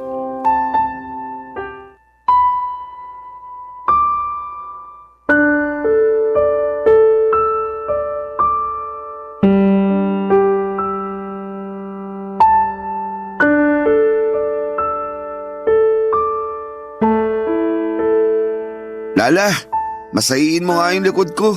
Sakit na eh. Busy ako. Anong busy? Tulog naman anak natin. Ano pa bang gagawin mo? Marami. Magsasampay pa ako ng mga damit natin. Akala ko naman tapos ka na maglaba. Hindi pa. Kasi pinakain ko pa't pinatulog yung anak natin. Mabuti sana kung tinutulungan mo ko kaso hindi naman. Pagod ako. 6 na araw kaya ako nagtrabaho. Ngayon na nga lang day off ko, patutulungin mo pa ako sa'yo sa paglalaba. Oh, edi sana ikaw na lang muna nagpakain sa anak natin. Sana tapos na ako sa pagsasampay. Bakit ko gagawin yun? Pagod nga ako. At trabaho ng mga babae yun. Alam mo ikaw? Oh, ano na naman? Wala. Balik na ako sa pagsasampay. Sandali lang. Masayin mo muna likod ko. Hindi ka ba nakakaintindi? Magsasampay pa nga ako ng mga labahan natin. Naiintindihan ko naman. Pero pwede bang mamaya na lang? Mamayain ko mukha mo eh. Bakit ka ba ganyan? Anong bakit ako ganito? Nakuha mo pang magtanong? Hindi mo ba halatang napapagod na ako? Kaya nga mamaya ka na magsampay. Masayin mo muna ako. Wow ha? Akala ko naman pagpapahingahin mo ko. Yun pala uutusan mo lang din ako. Yan talagang ugali mo yung ayaw ko eh. Reklamador. Tapos magtataka ka kung bakit nagawa kong tumingin sa ibang babae. Ano sinabi mo? Sabi ko, reklamador ka. Kung ako reklamador, ano ka pa? Tsaka kapal din ang apog mong sabihin na kasalanan ko kung bakit ka tumingin sa ibang babae. Oh, edi inamin mo rin sa akin na may iba ka nga. Akala ko alam mo na. Bintang ka pa nga ng bintang sa akin nun. Hindi bintang yon. Inamin mo na nga, di ba? Ibig sabihin totoo. Oo, naisip ko lang na wala na akong dapat itago pa. Saka di naman tayo kasal eh. May karapatan akong tumingin sa iba kasi wala naman akong pananagutan sa'yo. Ano? Naririnig mo ba yung sarili mo? Walang pananagutan sa akin eh, may anak tayo, Roy! Oo, pero magkakaanak na rin kami ni... Ano sinabi mo? Pwede bang kumalma ka muna? Nakakagulat ka naman eh. Bigla-bigla kang sumisigaw. Ay ko! Bakit ka ba nangahampas? Tanong-tanong ka pa eh, kulang pa nga yung pangahampas ko sa'yo. Tsaka kapal na mukha mong sabihin sa akin na nabuntis mo yung kabit mo. Nakakadiri ka. Ano sa palagi mo dapat na maging reaksyon ko, ha? Matuwa ako? Magpa-party ako at ipaglatag ka ng red carpet kasi magkakaanak na kayo ng kalantari mo? Hindi naman, pero... Alam mo, ayoko na. Ha? Anong ayaw mo na? Ayoko na ng ganitong buhay kasama ka. Pagod na ako kung alam mo lang. Hindi ito yung klase ng pagod na madadaan sa tulog. Papahinga. Wasak na ako dahil sa ginagawa mo sa akin. Kung makapagmalaki ka pa, na kaya ka tumingin sa iba ay dahil sa pagiging reklamador ko, kapal mo talaga, Roy. Saan ka pupunta? Wala ka na doon. Basta, aalis na kami ng anak mo sa pamamahay na to. Lala naman, huwag mo naman gawin sa akin to. Bakit hindi? Hindi mo naman na kami mahal eh. Saka sabi mo magkakaanak na kayo ng babae mo. Eh di doon ka na. Congratulations sa inyo ah. Uy, seryoso ba talaga yan? Iiwanan niyo ako ng anak natin? Correction, anak ko lang. Simula sa araw na to hindi mo na siya anak. Hindi ka na niya tatay. Hindi mo na rin ako live-in partner dahil tapos na tayo. Papadudot galit na galit ako kay Roy nang malamang kong nabuntis niya ang kalantari niyang babae. Pakiramdam ko ay dobling beses niya akong pinagtaksilan. At hindi ko naisip na meron pa palang mas ilalala ang kaya niyang gawing pananakit sa akin. Ang sama-sama niya, Papadudot. Durog na durog ako ng mga panahong yon at iyak ako ng iyak, pero alam ko na wala na rin naman akong magagawa pa. Yun ang naging hudyat para magkalakas ako ng loob na makipaghiwalay kay Roy. Alam ko na mas priority talaga niya ang pambababae niya kesa sa amin ang anak niya, Papadudot. Ilang taong ko ring pinagtiisan ang hindi pagiging mabuting padre de pamilya at provider ni Roy.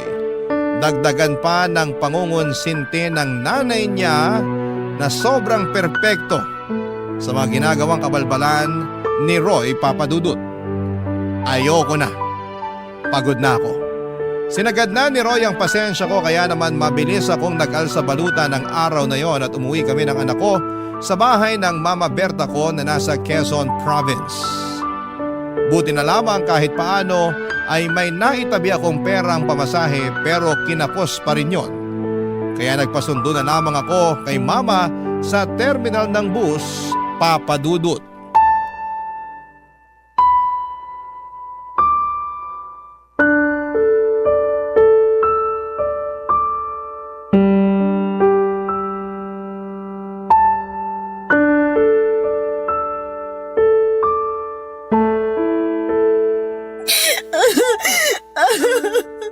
Kung hindi pa naman tinamaan ng lintik yung Roy na yan.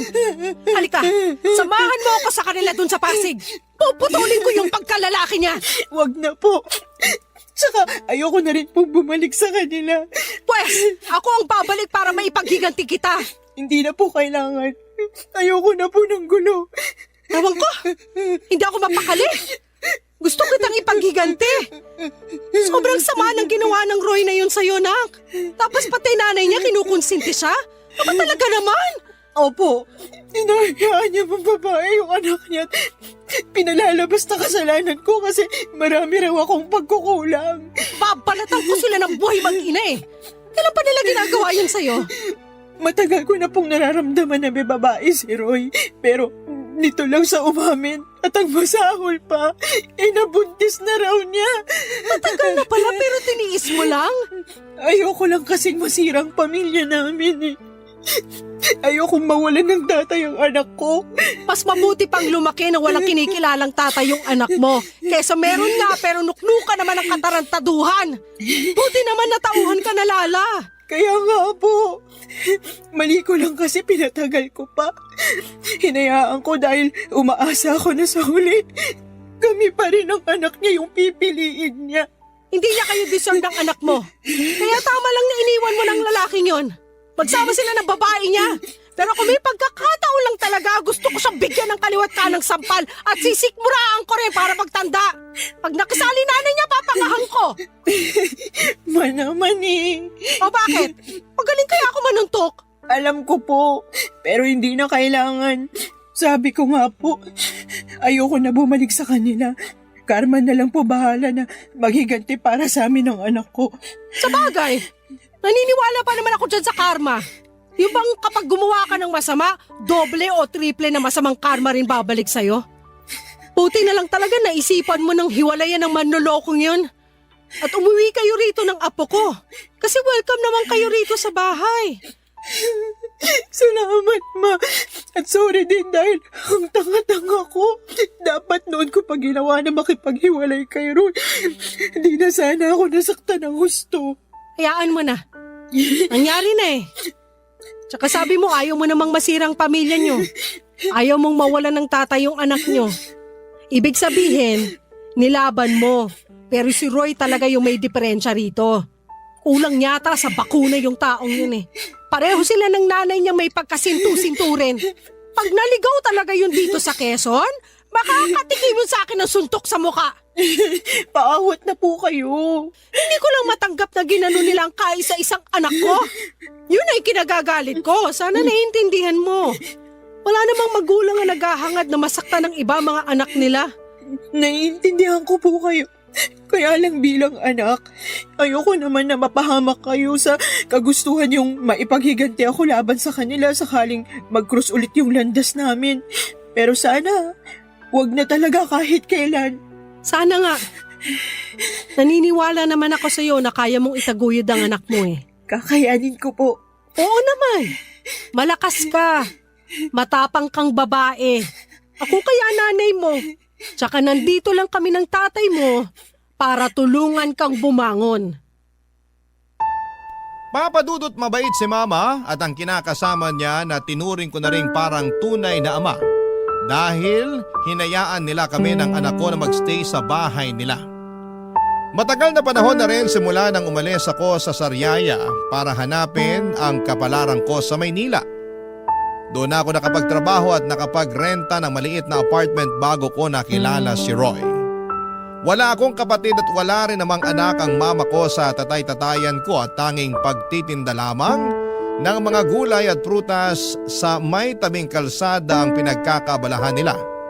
Kaya naman masayang-masaya sila dahil umuwi kami ng anak ko. Sa paglipas ng mga araw ay sinabi ko sa sarili ko na gusto ko na lang mag-focus sa pag-move on kay Roy at intindihin ang anak ko.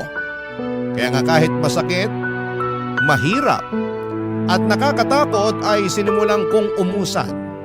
Butit nandyan ang mama ko na handang umalalay sa akin at sa loob nga lang ng isang buwan ay unti-unti ko nang naibabalik ang dati kong pagkatao. Na sinira at winasak ng dati kong kinakasama, Papa Dudut. Barangay Love Stories. Barangay Love Stories. Papadudot, mabilis na lumipas ang 2 buwan. Masasabi ko na gumanda na ang disposisyon ko sa buhay at oo, nandun pa rin yung kirot at panghihinayang para sa pangarap kong pamilya na kasama si Roy. Pero iniisip ko na lamang na baka hindi talaga kami ang tinadhana para sa isa't isa. Saka sabi rin ni Mama, mas mabuti na maghiwalay kami kesa habang buhay akong mag-suffer. Nakasama siya. Feeling ko kasi ay mamamatay talaga ako sa konsumisyon sa dati kong kinakasama, Papa Dudut. Bukod sa pag-aalaga sa anak ko ay tumutulong ako kina Mama at Papa sa pagtitinda. Masaya ako dahil nagkaroon ako ng bagong pag-asa sa buhay matapos ng pinagdaanan kong kabiguan. At kapag naiisip ko ang karanasan kong yon, ay natatawa na lamang ako sa sarili ko dahil hinayaan kong mamalagi ako ng matagal sa ganong klase ng sitwasyon. Pero sa bagay, nagmahal lang naman ako at kahit kailan ay hindi yon kahinaan o kasalanan. Kaya lang isang araw ay nakatanggap ako ng tawag sa cellphone mula sa isang unknown number. Hindi ko na sana sasagutin pero nasagot ko pa rin, Papa Dudut. Ganon na lamang ang gulat ko nang ang nanay ng dati kong kinakasama na si Roy ang nasa kabilang linya. Binalita niya sa akin na may sakit daw ang anak niya at kailangan nito ng tulong at pag-aalaga ko. Pinababalik nila ako sa bahay nila sa Pasig pero hindi ako pumayag, Papa Dudut.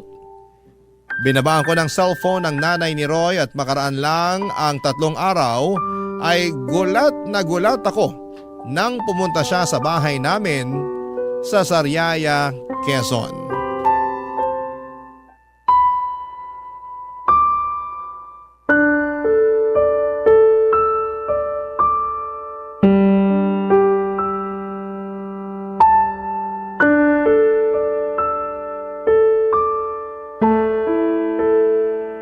Nay, tuloy po muna kayo. Kala ko hindi mo na ako papapasukin dito sa bahay niyo. Tagal mo akong tinitignan sa harap ng pinto eh. Pasensya na po, nagulat lang ako. Siguro hindi mo akalain na makikita kita, no? Ganun na nga po. Maupo po muna kayo, ikukuha ko kayo ng juice. Ay, hindi na kailangan. Wala rin naman akong planong magtagal pa rito sa bahay niyo. Lala, may bisita ka pala? Ay ma, kayo pala. Ikaw ang nanay ni Lala? Oo. Eh ikaw, sino ka? Ako si Sedes, nanay ni Roy. Roy? Yung manloloko? Hinay-hinay ka sa pananalita mo tungkol sa anak ko, ha? Ikaw ang maghinay-hinay. Baka nakakalimutan mo na sa pamamahay kita. Ay, talaga naman. Lala, pagsabihan mo nga yung nanay mo, sabihin mo, matutong rumispeto. Opo. Wow! Ako pa pala ang walang respeto rito, Sedes. Baka nakakalimutan mong ikaw at ang magaling mong anak ang hindi rumispeto sa anak kong si Lala. Akala mo ba hindi ko alam ang panloloko ng anak mo sa anak ko? At pati na rin pangungunsinti mo sa kalokohan ng Roy na yon. Ha? Ano sinasabi mo? Ma, huwag niyo na pong awayin si Nanay Sedes. Anong wag awayin na isa tong malakas ang loob pumarito sa bahay natin? Ano bang ginagawa mo rito, ha? Ano? Ito kasing anak mo si Lala. Kausap ko lang nung nakaraan sa cellphone. Pero binabaan ako ng tawag. Buti na lang alam ng anak ko kung saan yung bahay nyo. Kaya pumunta na ako. O bakit ka pumunta rito? Gusto ko lang pabalikin si Lala sa bahay namin. Kailangan siya ng anak ko. Ano ka mo? Tama ba yung narinig ko? Oo! Di pa naman siguro mahina ang pandinig mo, no? Hindi pa. At malakas pa rin ako manuntok. Mama naman, huwag niyo na pong patulan si Nanay Sedes. Eh nakakapikon yung matandang yan eh. Lakas na loob pumunta rito sabihin bumalik ka na rin sa kanila? Aba sinuswerte lang? Nay, diba? Sinabi ko na po na ayoko nang bumalik sa bahay niyo. Ayoko nang makita si Roy. Tapos na kami simula nang mabuntis niya yung babae niya. Nandun na tayo, pero may sakit yung anak ko. Kailangan ka niya. Hindi po akong kailangan niya. Doktor ang kailangan niya kung may sakit siya. Tumpak! Pampira naman, no, Lala. Hindi ka ba talaga mapapakiusapan? Hinahanap ka nga ng anak ko. Ang gusto niya, alagaan mo siya. Parang wala kayong pinagsamahan ng anak ko, ah. Bakit ako? Nasaan yung babaeng nabuntis niya? Doon siya magpaalaga, hindi sa akin. Tungkol sa bagay na yan, wala na. Hiwalay na sila matapos makuna ng babae. Kaya nga nagkasakit si Roy kasi nagluluksa siya sa namatay niyang anak. Oh, di ba? Ang bilis ng karma talaga. Ma, please, wag na po kayo magsalita dyan. Kaya ko na to. Sorry po, Nay Cedes.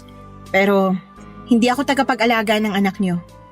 Oo, nakakalungkot yun nangyari sa baby nila ng babae niya. Pero labas na po ako doon. Hiwalay na kami ni Roy, tapos na kami. Wala na rin akong responsibilidad sa kanya.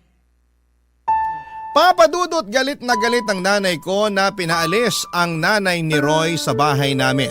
Pero syempre naawa pa rin ako sa kanya dahil magulang lang din siya.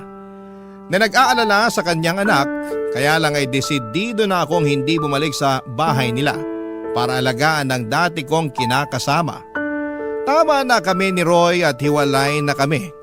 At hindi rin naman ganong kadaling kalimutan ang mga ginawa niya sa akin pati na rin ang nanay niya.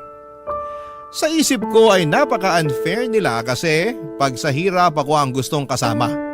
Pero kapag sa sarap ay iba. Nakakagalit at alam kong hindi ko yon deserve. Kaya nga pinagdasal ko na lamang na sana'y gumaling si Roy sa kanyang karamdaman pero wala na akong plano na bumalik sa buhay niya. Masaya na ako kasama ang anak ko at ang mga tao na totoong nagmamahal at nagpapahalaga sa akin. Mabilis na lumipas sa mga araw at paulit-ulit pa rin akong tinetext ng nanay ni Roy na puntahan ko siya sa bahay nila para alagaan si Roy. Kesyo, hinahanap daw ako ng anak niya pero wala na akong pakialam pa. Kinatagalan ay tumigil na rin si Nanay Cedes sa pagte-text sa akin. Siguro ay nagsawa na din o di kaya ay tinanggap na lamang niya ang desisyon ko. Nagdaan pa ang 1 buwan at lumuwas ako noon sa Pasig para magninang sa binyag ng anak ng dati kong katrabaho. Noong nasa bahay nila kami pagkatapos ng binyagan sa simbahan, nagulat ako kasi nandun si Roy na bigla na lang daw pumunta dahil sigurado raw siya na pupunta ako. At binalita niya sa akin na magaling na siya sa sakit niyang pulmonya, papadudot.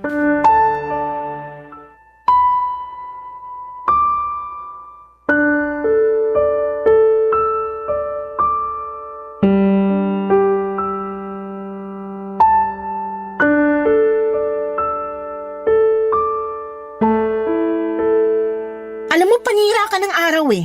Sorry na. Surihin mo mukha mo. Nagpunta ako rito para makita mga dati kong katrabaho, hindi ikaw.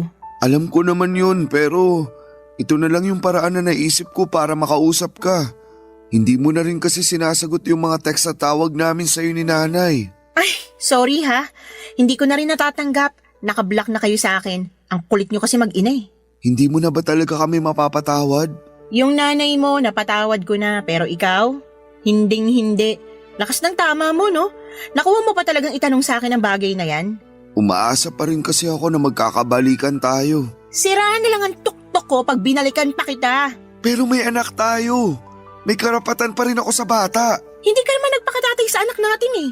Ayaw mo nga na alagaan siya, di ba? Dami mo pa nung dahilan, kesyo pagod ka. Nagawain ko yun kasi babae ako. Nakakapikong ka na. Kaya nga nagbabagong buhay na ako. O, anong gagawin ko sa pagbabagong buhay mo? Lala naman. Wag mo naman gawin sa akin to. Gagawin ko kung anong gusto kong gawin. Ikaw nga, ginawa mo lang din noon yung gusto mo eh. Alam ko naging siraulo ako. Alam ko marami akong pagkukulang sa inyo ng anak natin. Pero pinagsisisihan ko na yun lahat. Hindi mo na ba ako pwedeng patawarin?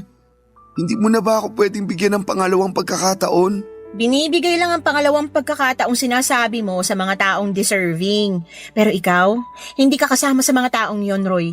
Huwag ka nang umasa na makikipagbalikan pa ako sa'yo dahil matagal na tayong tapos. Maawa ka naman sa akin oh. Naawa ka ba sa akin nung niloko mo ako? Naawa ka ba sa akin nung pinagmukha niyo kung pangit ng nanay mo para lang makonsinti ang pambababae mo? Hindi naman, di ba? Kaya sabihin mo, bakit ako maaawa sa'yo? Mabuti pa umalis ka na. Lala naman, huwag mo akong paalisin.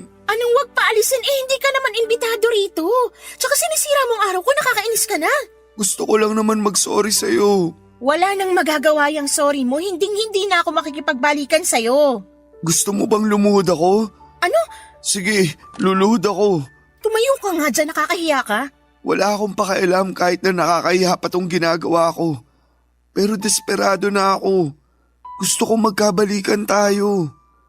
Gusto kong magsimula ulit tayo ng panibagong buhay. Gusto ko na ulit magpakatatay sa anak natin. Tumayo ka na dyan, sabi eh. Tatayo lang ako kapag pumayag ka nang bumalik sa akin. Di wag kang tumayo dyan. Bahala ka sa buhay mo. Iwanan na kita. Sandali lang! Roy, napipik ko na talaga ako sa'yo ah. Isa pang pangungulit mo sa barangay na tayo mag-uusap. Sinabi ko na sa'yo na hindi na ako makikipagbalikan sa'yo. Pagod na ako sa relasyon natin. Ayoko na ulit mangunsumi sa'yo. Ngayon, kung totoo nga na nagbago ka na, di mabuti. Pero hindi ibig sabihin doon na natatapos yung mga kasalanan mo sa akin. Kung alam mo lang kung gaano kalalim yung sugat sa puso ko na kagagawan mo, sana hindi na lang kita nakilala noon. Sana hindi na lang kita minahal.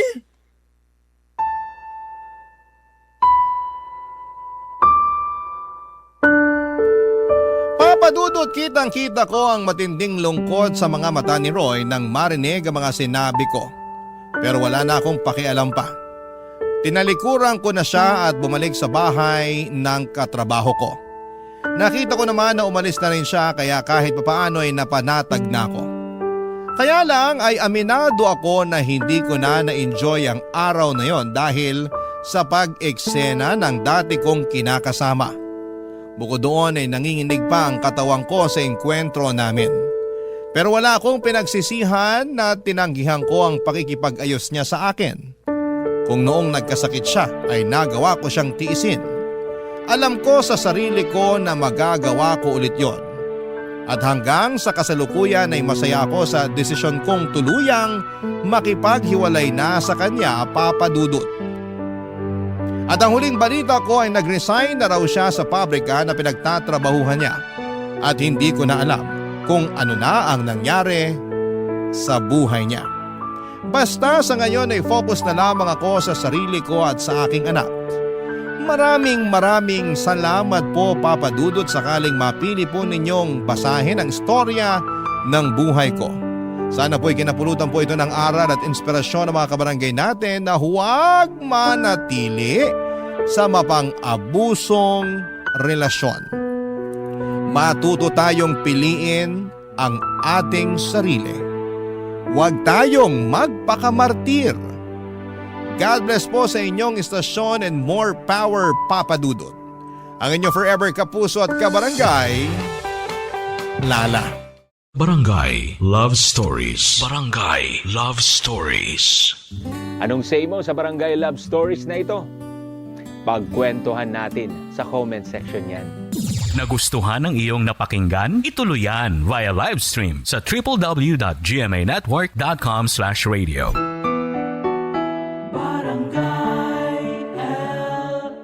In Mega Manila, 97.1. Forever.